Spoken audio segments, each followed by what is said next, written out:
Welcome back to Yalla, the podcast of Jewish students, brought to you by the Union of Jewish Students of the UK and Ireland. I'm Rebecca, your UJS Mental Health Awareness Ambassador. I'm joined today by Lottie, a second-year student from Birmingham University and one of this year's UJS Leadership Fellows. Welcome to Yalla, Lottie. Thank you for having me. Today we're diving into something that affects all of us, mental health, especially as Jewish students navigating university life, online pressures and sometimes challenging environments. Mental health is something I care deeply about, and managing it while staying active, engaged and online is no small task, especially as a Jewish student today. We're thrilled to welcome today's guest, Yoel Levy, better known as the Jewish fitness coach. Yoel is a personal trainer, online coach and a fellow Mancunian who merges fitness, faith and mental health. With over 165,000 followers, he uses his platform to uplift others and promote balance, not just in the gym, but in life. Well, welcome to Yalla, the podcast of Jewish students. Thank you. What introduction. I was like, that's nice. We're gonna have to use that. Amazing. Well, to start us off, could you tell us a bit about your journey? How did fitness become such a central part of your identity and platform? Like, where did it all begin? Yeah, so I started getting into fitness at school. So I started to do dyslexic. I was the hardest worker in class. Like, I was really good at tuitions. Like, I worked really, really hard, but my grades were no better. So I was a teacher's pet, but I wasn't getting grades. So I got always so anxious before so anything that required any speaking. And to help me, I just started training at home. Classic aerobics workouts. I've done them, or light fit workouts. I started doing them. And just really helped me like calm my anxiety. So I was able to go to class, but a bit less stress. And then I studied finance university. For my finance degree, I got my qualifications, started training and helping others. And then I started an Instagram page called I was called for a bit Jewish because I had long hair. It worked perfectly in the UK. But I was like, no, this is me. So then I just kind of brought myself as a Jewish fitness coach, and when COVID happened, that's from my journey from day one to. How did your relationship with mental health evolve? Oh, yeah. So I think I've built thick skin from being on social media. I think when I first started social media, I think being a content creator itself gets hate. When you're a Jewish content creator, you get double hate. So I think there's been a lot of, unfortunately, we have a lot of data in For every nice comment, we get around 5 to 6 negative comments, which is horrendous. Yeah. But the thing is, I got to realize that half the people, especially on social media, are mostly bots. But there are people who are like us, but just literally 20 miles away from us, send the hate messages. So it's been a tough journey, and I think using exercise, using taking breaks and things that I've been able to do that's really helped me kind of evolve, but also especially being Jewish person, more hate. And which I wish we never had to have. Just being more proud of Israel, proud to do, but also just ensure I can help others do the same, because I am very fortunate that I've been able to form my emotions, deal with them, but I know there's unfortunately a lot of people still struggling. And hopefully my content I'm able to just feel a bit joy. I have been able to achieve that, but of course, still We know Jewish students often experience anti-Semitism both on campus and online. How do you protect your mental health in the face of hate, and what advice would you give to students navigating those similar challenges? Good question. So I think one thing that's really helped me in looking at myself perspective first, because I've had my challenges and really come over them. I've been looking at who I actually follow, and it's like, instead, before I think about what other people, I think about my space, and like my following list is very careful between, do they give me value? Like, I don't follow any Love Island stars anymore. I don't follow any Geordie Shore stars. I used to love, I don't follow any influencers, big celebrities, unless like I genuinely connect with them, and I'm like I actually enjoy seeing like a positive outlet when I'm in life. So every few months, I go through my followers, and I'm like, firstly, I unfollow those people, and some people they're not even celebrities; they're actually people we used to know at high school or primary school. But yeah, the people in the past, and I generally think if they're not providing you enjoyment and happiness, you've got to protect yourself over someone else's follow. We're all so much on TikTok and Instagram. I think care about yourself before you think about someone else. So even if they're a school friend from high school, why do you follow them? Like it's no, and it's a big, it's something that has proven for myself, but also so many followers who are doing the same thing. And I know it's like it's not petty, but I'm like, if you want to focus on yourself, then that's something you may have to do. And it may sound weird, but you are more important than someone else. So that's one thing that's helped me massively. And coming from my experience has been the movement. It's not about going to the gym, lifting heavy weights. It's finding something that's suitable for you. For me, the best thing has always been walking.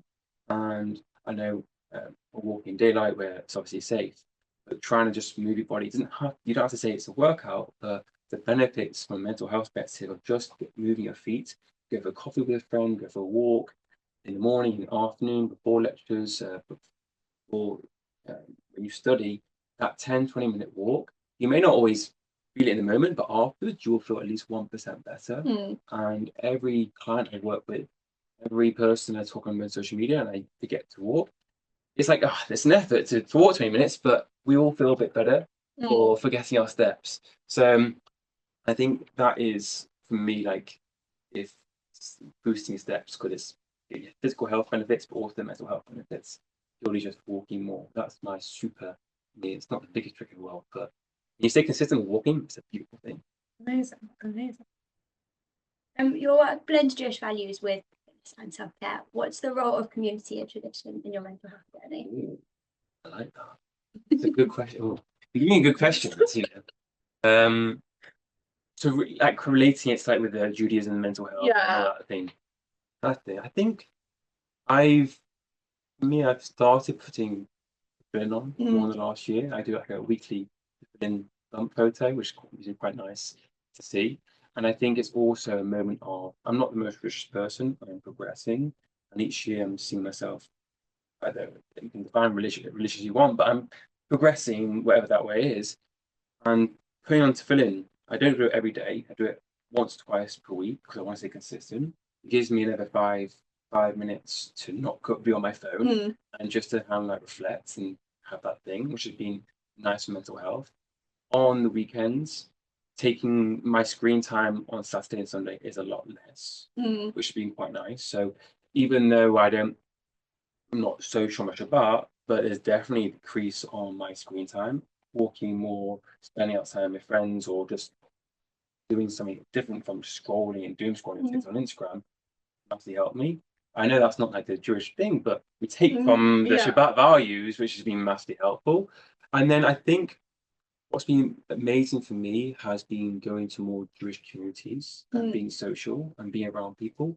I've spent some time in America, New York, and like it's such a beautiful thing seeing like 500 people in one room, all our age, so proud to be Jewish. And they're so welcoming. And like just going to like Chabad events, going to like these student events, or you guys student events, just going to young professional events, being around people where you don't have to be like best friends with them, just being present with them is sometimes more enough for me, especially at same with Shabbat meals and stuff, being with family, being Matty helpful. And I'm very grateful to have supportive families, able to find communities. I know that's is a challenge for a lot of people, but it's always quite like when I went first my Chabad session, I was so anxious. And it's a normal thing, but once you do it again and again and again, you get through those nerves and you become a bit more confident going to these events where you may not know anyone, but it's a good learning experience.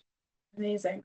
I'm gonna go off script because we were in Israel last week with our leadership fellows, and we were actually in Jerusalem in the old city on the Friday as you were running the marathon. I had everyone being like, "Oh, see if you can spot the Batman." So, like, talk us through that. Like, what made you decide that you were gonna run the Jerusalem marathon and the London marathon this weekend, and be in a Batman costume. Did you find me in the end or no? No, we didn't see you.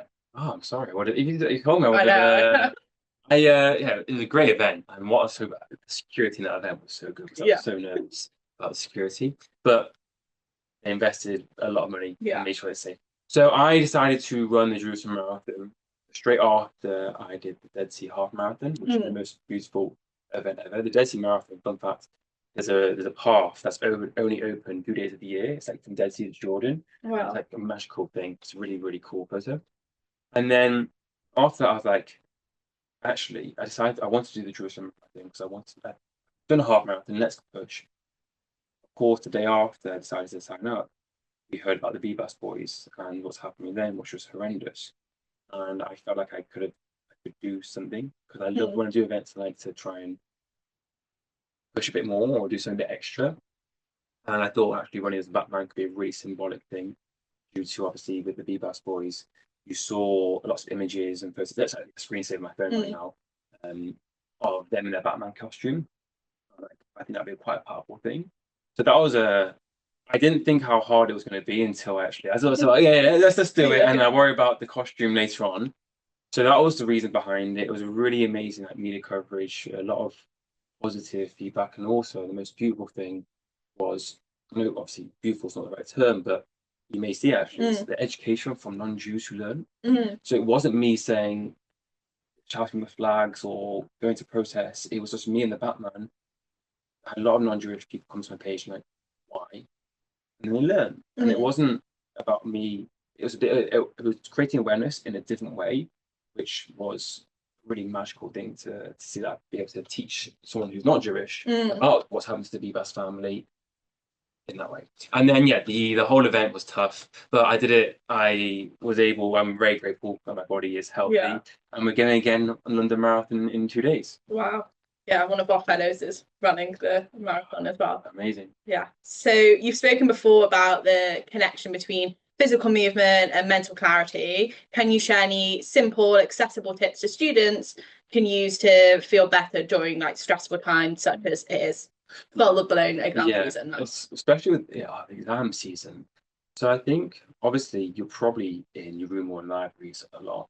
So I think it's ensuring that you have to prioritize your mental health as important as like a study at the session at the library. In regards to you are an important to have a meeting for yourself at 15 to 20 minutes, and that's going to make your productive work, your library work, a lot more productive. Because if you just go to the library for 8 hours, how many of hours are you actually really studying? How many hours are you chatting or you're scrolling on TikTok? Where if you had a period of time during the day or in the morning and you had 15 to 20 minutes where you've trained on your wherever you're staying at student accommodations, I know this is off topic, bring back the memory. I remember starting doing my home workouts in a student accommodation. Yeah. Oh, this is so embarrassing. This is quite funny as well. And I was like, let's do some HIIT workouts. So I remember going, like, I had a full period over like 2 months where I did like HIIT workouts and I was jumping. And in our like forum, it was like, who's jumping above this awkward thing? I was like, look, workouts are important. I'm doing it in the middle of the day. I know things problem. It's a healthy thing, but trying to find a bit of your day, even when it's so stressful, even when you want to work and study, your work period will be a bit more productive if you just walk a bit more or if you train a bit more. It just doesn't have to be something you enjoy. If that's dance, if that's Zumba, if that's a MadFit workout, if that's whatever things you enjoy, it doesn't have to be what you see all the TikTok people do. Something you enjoy, it'll be massively helpful. And I think it's just trying to get a schedule. And I know that's obviously as students going out, it's important and stuff, but especially for exam season, if you can try and have a bit of routine, going to bed at the same time, waking up at the same time. Big challenge, but a bit of structure, again, is just going to make your work a bit more efficient and effective, which would be a positive thing for hopefully for everyone's results and stuff. There's a lot of pressure to have it all together on social media, especially when you're seen as a leader or influencer. What are the boundaries you've set to protect your peace? Oh, so that's a good question because I also feel like we're trying to grow as much as possible. So I understand that sometimes it's a tough thing. So that I go on social media a lot because I want to grow, I want to think. But I think I use now an app called How they want to sponsor it. OPAL is it's basically just it blocks your phone. So in regards to over the weekend, it like I can only do X amount of time on TikTok and social media, and it just cut me out. That's been massively helpful because there are things like YouTube. I don't need to be on that for more than 20 minutes if I need to learn something. But some people, it may be Instagram, maybe TikTok, where you have a limit for half an hour. You enjoy that limit, but then after an hour, it's going to cut you out. That can help creating boundaries, which helped me in the past. I think, again, having a routine, I think it's going back to ensuring that who I follow I actually enjoy and ensuring that I'm not following the right people. And also, what am I actually watching?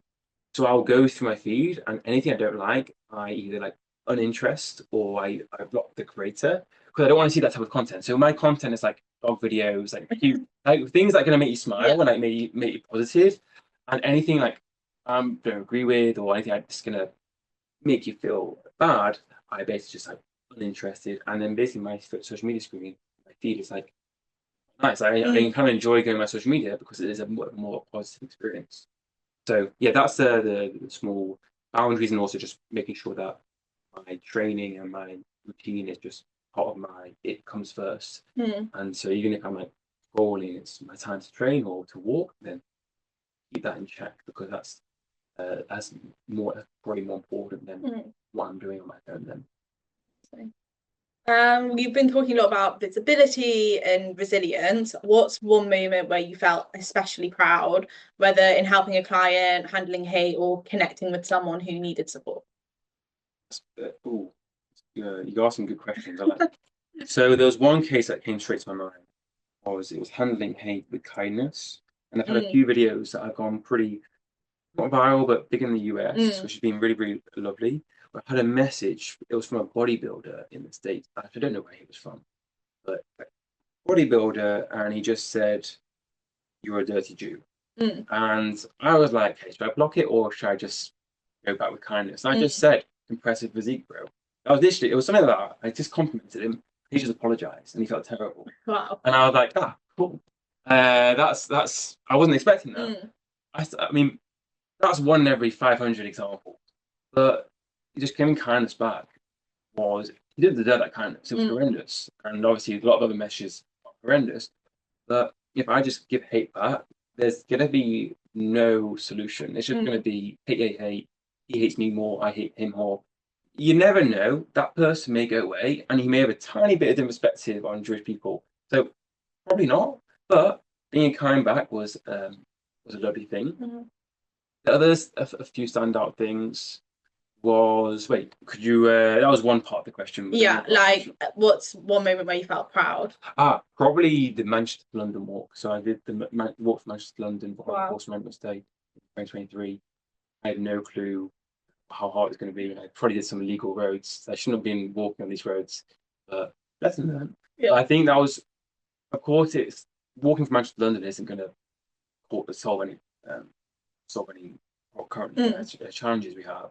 But it was another way of creating awareness. I think the TikTok videos I made of like Jewish athletes who passed in the Holocaust was a way of kind of combining.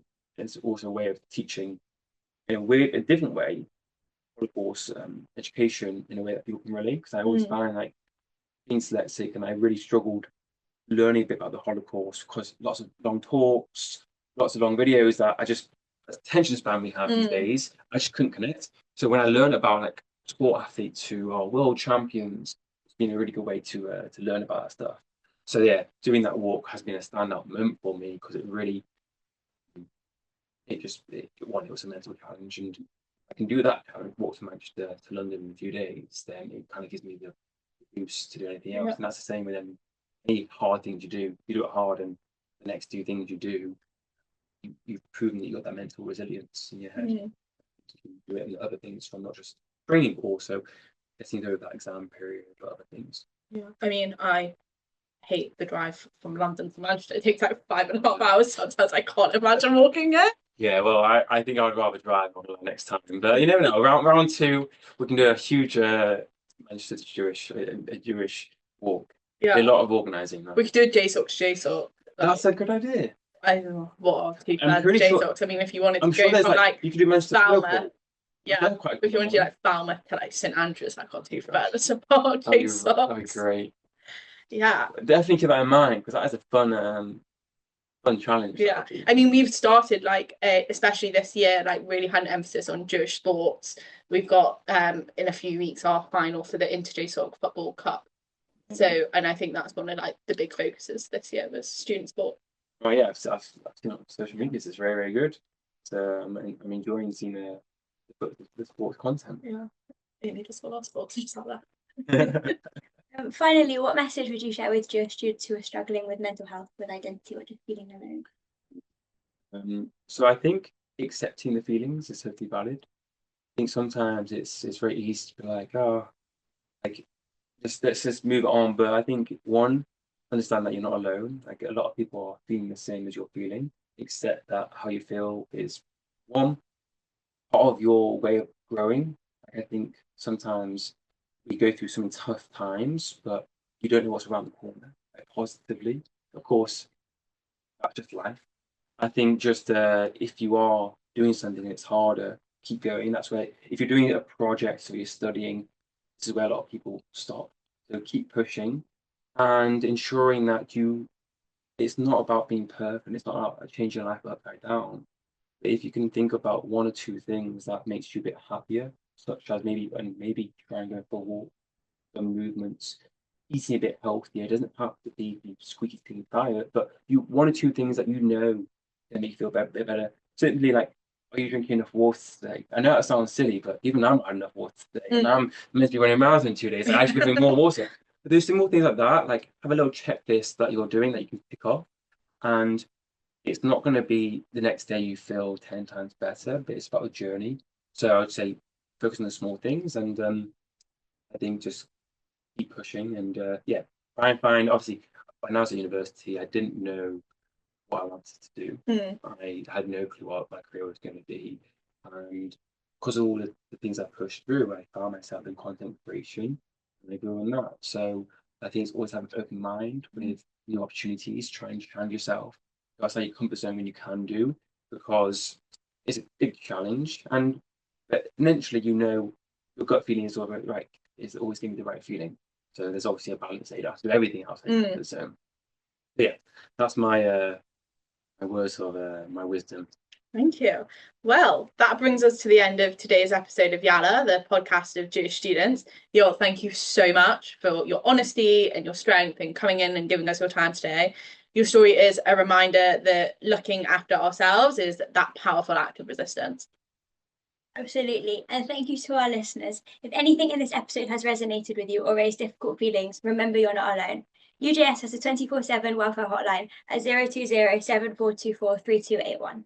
Follow us on social media at UJS_UK for future episodes, events, and wellbeing resources. Let's keep talking about mental health and let's keep showing up for each other.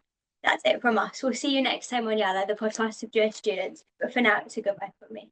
And a goodbye from me. See you on campus soon.